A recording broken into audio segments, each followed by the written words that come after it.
আমার আজকের নিবেদন মূর্তি পূজা। আলোয়ার স্টেশনে ট্রেন থেকে নামলেন একজন সাধু যোগী পুরুষ। সময়টা হলো 1891 সালের ফেব্রুয়ারি মাস। এই সাধুকে আর মূর্তি পূজা সম্পর্কে সাধুজির কি বক্তব্য তা জানতে দেখুন প্রথম থেকে শেষ পর্যন্ত। একসময় আলোয়ার রাজ্যের দেওয়ান মেজর রামচন্দ্রজি এই সাধুকে নিজের বাসভবনে নিয়ে এলেন।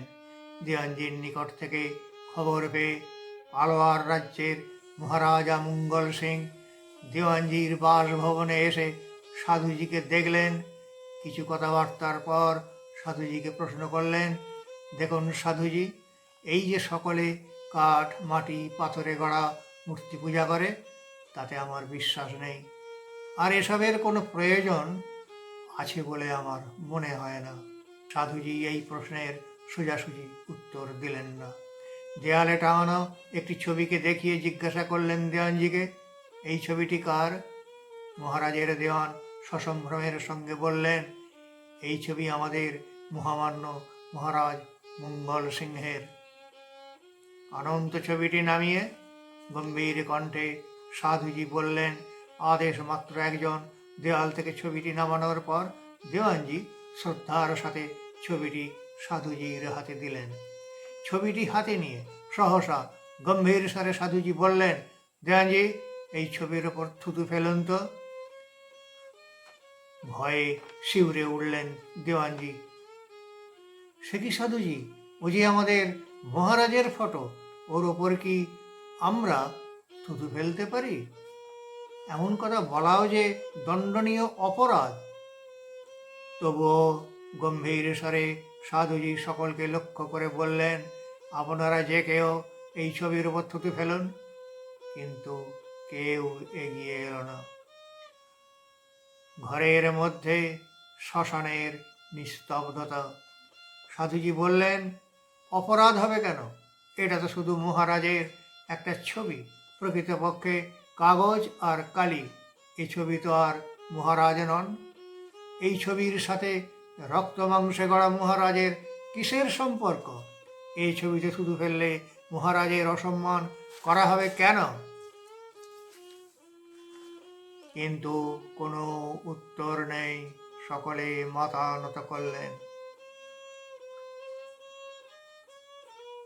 একটু থেমে সাধুজি সকলের উদ্দেশ্যে বললেন, আপনারা এই ছবিতে থুতু ফেলতে গেলে আপনাদের মনে হয় আপনাদের প্রভুকে, স্বয়ং মহারাজ মঙ্গল সিংহজিকেই অপমান করা হচ্ছে।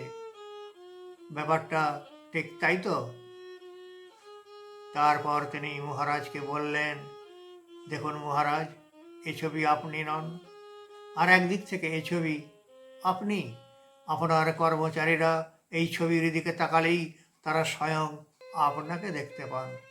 তাই আপনাকে ব্যক্তিগতভাবে তারা যতটা সম্মান করেন, এই ছবিকেও ঠিক তেমনিভাবে সম্মান করেন। তেমনি যেসব ভক্তেরা মাটি, কাঠ, পাথর কিংবা ধাতুতে তৈরি প্রতিমাতে নানা দেবদেবীর পুজো করেন, তাদের সম্বন্ধে ঠিক একই কথা খাটে। ভক্তেরা এই জন্যে ভগবানকে প্রতিমাতে পুজো করেন, এই প্রতিমার মধ্য দিয়ে তাদের নিজ নিজ ইষ্টের কথা, ঐশ্বর্য মহিমার কথা স্মরণ করেন, আর তাতেই তাদের ধ্যান ধারণার সহায় হয়। তারা তো আর ওই পাথর বা ধাতুকেই পুজো করেন না।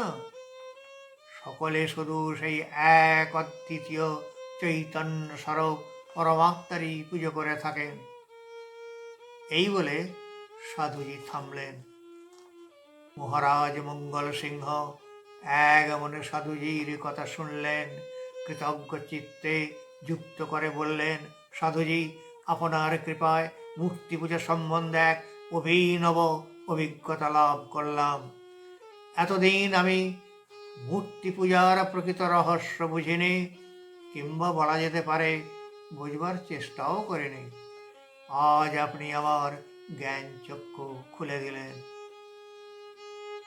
এতক্ষণে আপনারা নিশ্চয়ই বুঝতে পারছেন, এই সাধু আর কেউ নন, ইনি হলেন স্বামী বিবেকানন্দ। কিন্তু তখনও তিনি স্বামী বিবেকানন্দ নামে পরিচিত হননি, হয়েছিলেন বেশ কিছু পরে।